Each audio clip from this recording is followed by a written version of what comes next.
Hello and welcome back to another Gunpla review. Today we're taking a look at the Entry Grade Rx-78-2 Gundam. The premier kit in the new Entry Grade line, this Rx-78 requires no tools and no stickers and comes at a very affordable price point. I figured I'd do something a little bit different and actually unbox it. Normally I don't do that at the beginning of my reviews, but this isn't exactly a standard case, so I figured I'd mix things up a little bit. So let's get this box open and take a look at what's inside. Alright, let's get the box open.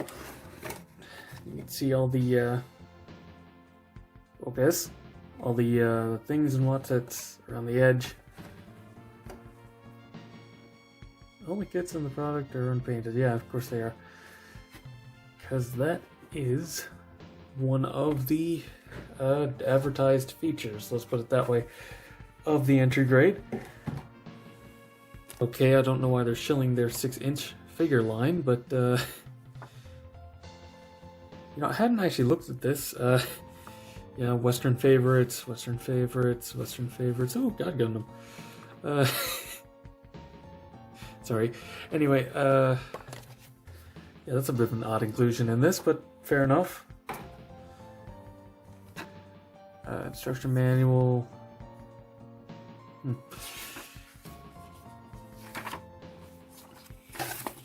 The back's just more instructions in color. It's pretty standard there. Pretty simple build, all things considered. And on the inner color side, they actually have a little pamphlet about Gundam. That's nice. I'll zoom in so you can actually read this at your leisure.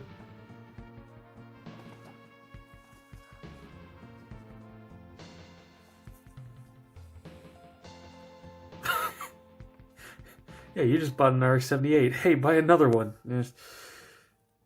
And they do actually tell you to panel line. Though I am slightly concerned by what they mean by a pen. Gundam marker is not exactly a pen, and you're not going to get that good of a result with a pen, so I don't really know what they're getting off there. But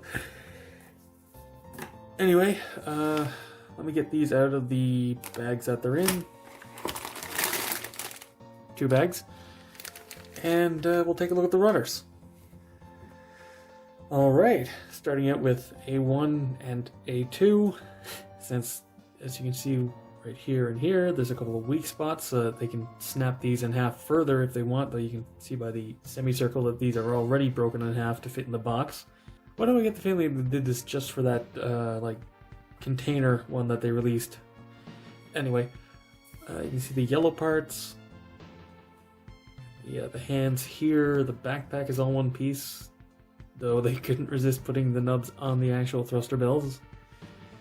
Because of course they can. Yeah, the head camera and gem are actually one piece. It does make me wonder if there's actually a rear camera on this kit. I guess we'll find out in a minute. I'm not sure how I feel about the seam here on the side. This one's supposed to be there, but I don't know. I kind of feel like it's going to look weird.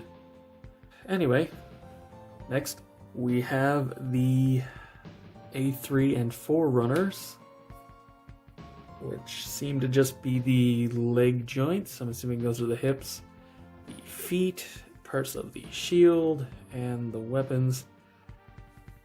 Ooh, is that the handle?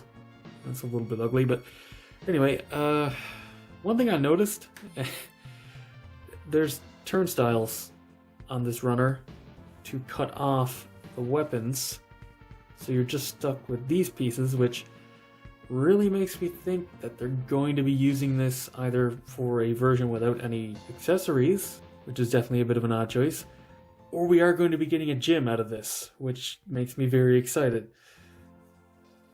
Okay, moving on to B1 and 2. Same deal. You can snap it in half there, though it don't really bother. You have the faceplate, which is a fairly small piece, which does make me kind of question why they didn't include one for the eyes, but we'll get to that in the actual review. They did not include a separate camera for the rear camera, so if you want that to be colored, you're going to have to paint it. So much for no paint, Bandai. You can actually split this, which is nice, though it's definitely not thicker than usual. I'm not sure if it's intended to, but I mean, they did mold it that way, and this does come down over them, so might be a little bit fiddly to do it, but I am going to, because I really want to see if it works. If I ruin it, hey, you didn't, so... And finally, wrong way around, B3 and 4, which seems to be just the legs, and also the beam sabers. And it just now occurred to me this doesn't include any beam effects. It does seem like it's compatible with high grade ones, but still, it's a little bit cheap. Anyway, on to the actual review. So, let's start off the review, as always, by taking a look at the articulation. Alright, starting out, the head is on a ball joint, which goes into a ball joint in the neck, so you get really nicely down, insanely far up. That's mostly because it's just a massive hole back there, but you know, not going to complain, gives you more articulation. And actually a pretty nice tilt to either side, as well as, of course, a full rotation. The shoulders are on a upward facing hinge. The shoulder armor itself is attached to that. The inner piece is on a ball joint, though probably better to show it with this side. It can go all the way up, though I find that when you do, it kind of pops out and gets a little floppy. Can get a full rotation, no forward or backward rocking on it though, so it does come across a little bit static. Get a rotation at the bicep, a single joint at the elbow, though that does get well above 90 degrees, and the hands, as usual, are on ball joints. Very tight ball joints at that, I can't even pop it out. Moving on to the waist, you do get a pretty big, not that big, ab crunch, though you do get a pretty big gap because of it.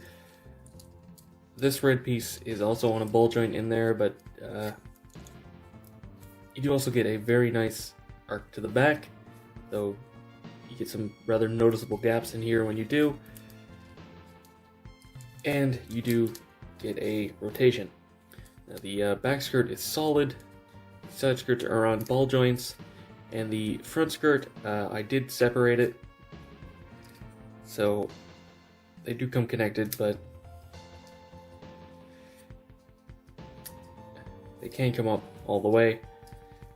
The hips are just on ball joints, so about 90 degrees out to the front, pretty good to the back, though the way that they're cut does get a pretty nice movement out to the side. You do also get a rotation on a peg here.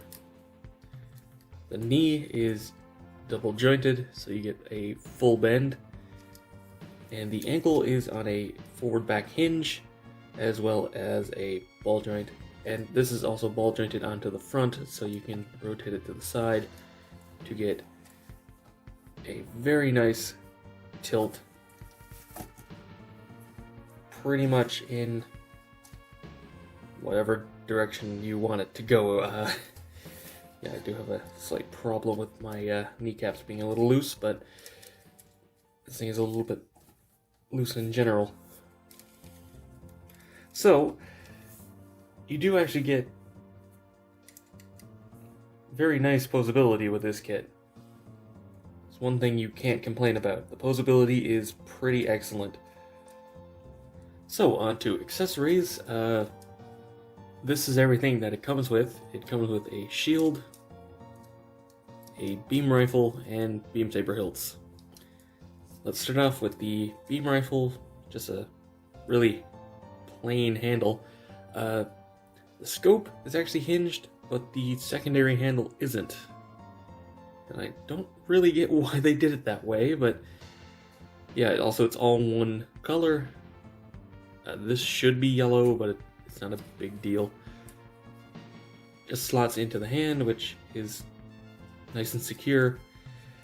Shield just pegs into the arm, and into the hand with a square peg, and this is also a square peg, so you have to pull it out and put it back in order to